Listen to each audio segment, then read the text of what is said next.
네이버 웹툰 플랫폼에서 제일 많이 받은 작가가 124억을 받았습니다. 메타버스 세계에서는 국적에 상관없이 재밌으면 보는 거예요. 수백억을 버는 프로젝트를 완성할 수 있는 거예요. 문명사적 변화를 누구보다 빨리 읽으시고요. 삶과 비즈니스의 미래를 탐색하는 분이고 메타버스 시대의 신대륙 탐험의 선두에 이분이 있지 않을까 싶습니다. 최재붕 교수님입니다. 어서 오세요. 네. 제 아들이 지금 17살인데 프로게이머를 준비하고 있습니다. 아, 네. 그래서 중1 때부터 지금까지 계속 게임을 하고 있습니다. 메타버스 안에서 네. 하루를 보내고 있어요. 네. 예. 네. 그리고 고등학교도 본인이 선택을 자퇴를 하겠다. 저기는 프로게이머의 길로 가겠다. 해서 지금 자퇴를 시키고 혼자 열심히 게임의 길로 지금 가고 있어요. 정진하고 네. 있습니다. 그러니까 저는 되게 현실이에요. 아빠로서 그렇잖아요. 그렇죠. 선생님, 저는 오늘 네. 경청하도록 하겠습니다. 저도 궁금한 게 많아요. 네. 과연 어떤 사람들이 주로 메타버스에서 사는 걸까요? 그런 사람들의 성향은 또 어떻고? 그거 다 궁금해요, 그냥. 네. 지금 프로게이머도 대표적인 메타버스 세계에서 사는 사람이죠. 사실 롤드컵이라고 어마어마하게 유명한 게임 이제 있죠. 알죠. 프로리그가 있잖아요. 예, 알죠. 거기서 제일 잘 나가는 선수가 페이커 이상혁이라는 선수인데요. 연봉이 100억이 넘어요. 예. 저보다 낫죠. 재밌는 건 그 롤드컵의 결승전에서 선수들의 절반 이상이 한국 선수들이에요. 그러니까요. 네. 그러니까 이제 아드님도 과거에는 그냥 맨땅에 헤딩이었으면 지금은 그걸 잘 보여주는 선배가 굉장히 탄탄하게 있는 거죠. 맞습니다. 네. 그래서 처음에 이제 우리 아들이 프로게임을 한다고 그래서 학원을 갔어요. 동대문에 그런 학원이 있더라고요. 네. 저도 몰랐어요. 네. 근데 아들이 알아보고 가자 그래서 갔더니 와, 엄청나게 많은 친구들이 메타버스 안에서 막 자기 네. 미래를 꿈꾸고 있더라고요. 네. 학원 원장님하고 상담을 하고 했더니 무조건 5시간 이상은 하루에 5시간 이상 게임을 시켜야 되고요. 그날 이후로 제가 얘기했잖아요. 어설프게 놀고 막 어정어정 돌아다니겠으면 들어가서 게임 안 해! 이런 시간이었어요. 들어가서 게임해야지. 뭐 그런 상황이 이제 집안에서 저희 집에서 펼쳐지고 있다 이런 얘기를 좀 드립니다. 그 또 다른 메타버스에서 사는 슈퍼 사피엔스를 한번 소개하면요. 네네. 실제로 고1 때 학교를 그만뒀어요. 개발자가 되고 싶어서. 코딩을 배우고 싶어가지고 학교를 그만뒀다. 왜 그러냐? 초등학교 때부터 해서 막 중학교 때까지 엄청나게 코딩을 열심히 배운 거예요. 그런데 고등학교를 가려고 그랬더니 그럼 IT 특성화고에 가면 된대. 그래서 갔어요. 갔는데 선생님이 옛날 코딩을 가르쳐 주는 거야. 우린 이해가 가죠. 선생님이 어떻게 다 업데이트를 해. 그렇지. 선생님이 뭐라 그랬을까요? 미안하지만 대학 가서 해라. 근데 이 메타버스라는 게 무슨 얘기냐면 얘는 검색을 통해서 개발자가 어떻게 되는지를 알아요. 그러니까 부모님이 틀린 거죠. 얘하고 동갑내기가 누구냐면 비탈릭 부테린이라는 청년이에요. 이더리움의 개발자. 암호화폐를 세계에서 제일 센 거, 그러니까 비트코인 다음으로 센 거, 비싼 거를 만든 친구가 비탈릭 부테린이라는 친구인데 처음으로 중3 때 암호화폐 관련 논문을 썼어요. 어디서 배웠냐 그랬더니 비트코인 커뮤니티에서요. 여러분 커뮤니티 들어봤죠? 예. 게이머들도 프로게이머 커뮤니티 있죠? 그렇죠, 있죠. 똑같아요. 그래서 커뮤니티에서 학습하는 거예요. 그러니까 대학 가서 하는 게 아니네. 이걸 안 거죠. 그러네. 네. 중3 때 논문 쓰더니 대학교 1학년 19살 때 이더리움을 출시했고요. 20살 때 학교를 그만둡니다. 왜? 재산이 조가 넘었어요. 학교 다니기 위험해. 그렇죠. 납치되고 이럴 수 있어요.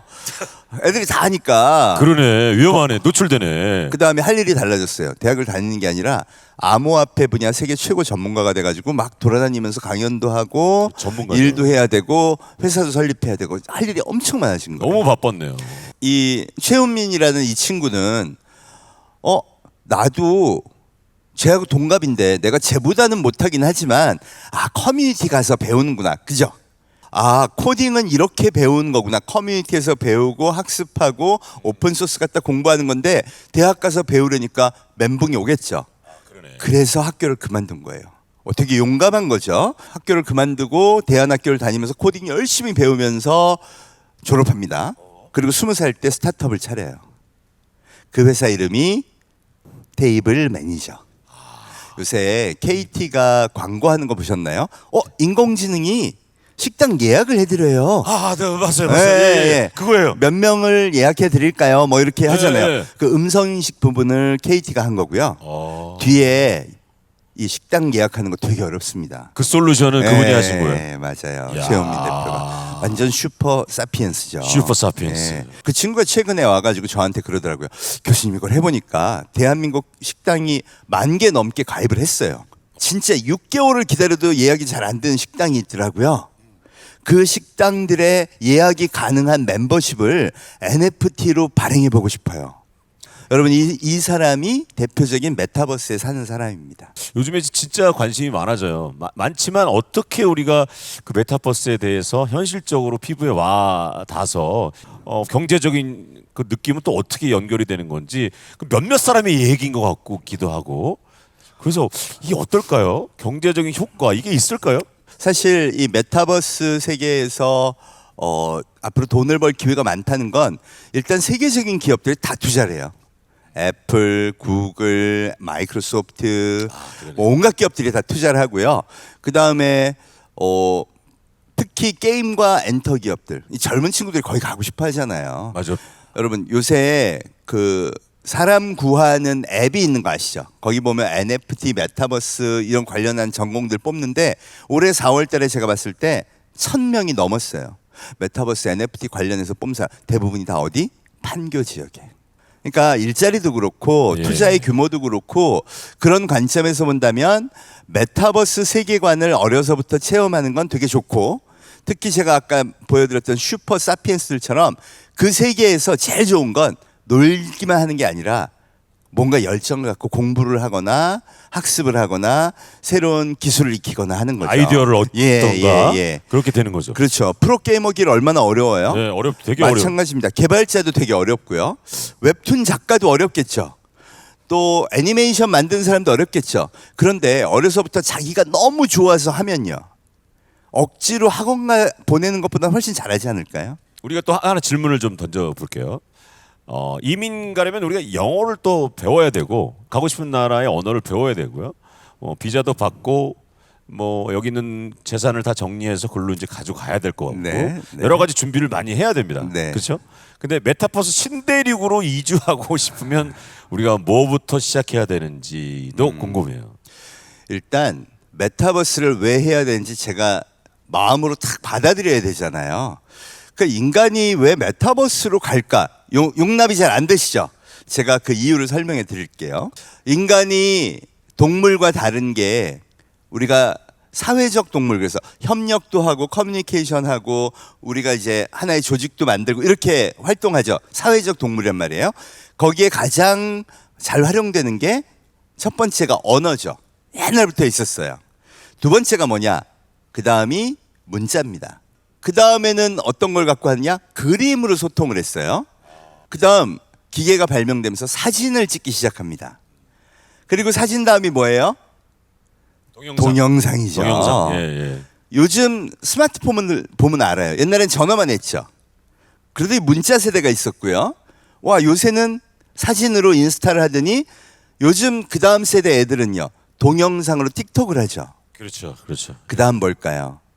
제일 편안한 커뮤니케이션 수단이 같이 함께 경험하는 겁니다. 그 메타버스 공간 안에서. 그렇죠. 그게 메타버스예요. 그러니까 이제 커뮤니케이션을 같은 공간에 들어가가지고 서로 함께 느끼고 교육도 하고 뭐 이런 것들이 기술이 조금 더 발전하기만 하면 훨씬 나은 거죠. 나는 문자 시대가 좋더라. 나는 사진이나 동영상은 안 좋아. 그렇다고 하더라도 인류 전체가 글로 가는 건 막을 수 없는 거 이해 가시죠? 예, 같은 맥락에서 그 메타버스라는 세계로 그래서 이주할 준비를 좀 하셔야 된다는 겁니다. 네. 진짜 메타버스가 더 편하고 재미있는 자녀 세대들을 이해하고 변화의 흐름을 읽는 쿨한 네. 부모가 되기 위해선 무엇부터 우리가 바꿔야 되는지 좀. 예? 여기 부모님들 세대가 많이 오셨기 때문에 우리 부모님들이 애들한테 메타버스에서 놀고 있으면 뭐라 그러죠? 아니 거기 쓸데없이 거기 가서 뭐하니 그러죠. 이해 안 가시죠? 그럼 어릴 때 놀이터는 왜 가셨어요? 친구들이 거기 있으니까. 그죠? 예. 바로 그거예요. 자연스러운 거예요. 더군다나 코로나가 오면서 애들한테 못 가게 했잖아요. 그러니까 애들은요, 이 뇌에서 끊임없이 누군가 얘기하고 떠들고 싶고 막 소통하고 그러면서 사회적 감각이 발달하는 건데 그걸 못 가게 하니까 어디라도 가요? 거기라도 가서 만나고 놀고 그러다 보니까 그게 너무 자연스러워지는 거죠. 그런 관점에서 메타버스를 이해해야 되고 첫 번째가. 그 다음, 걔들이 그러면 어른이 이제 이해하려면 우리가 경험해야 봐야 되는 겁니다. 제가 로블록스를 해보고 깜짝 놀랐어요. 로블록스. 로블록스를 이제 수업에 반영해 보려고 제가 가서 게임을 한번 만들어 봤습니다. 이 게임은요, 사용자들 보고 만들어서 게임을 즐기라 그래요. 심지어 그거 해가지고 너희 돈도 벌어 막 이러잖아요. 그런데 무려 800만 명 이상이 개발을 했고요. 올라와 있는 게임이 5,500만 개가 넘어요. 그 다음에 지금까지 수익 올린 회사나 개인은요, 수십억, 수백억씩 번 친구들도 많아요. 이게 어떻게 가능하지? 제가 들어가서 봤더니 일단 만드는 게 어렵지 않아. 아, 그래서 애들도 할 수 있구나. 어렵지 않은 이유가 유튜브에 따라하기가 너무 많아요.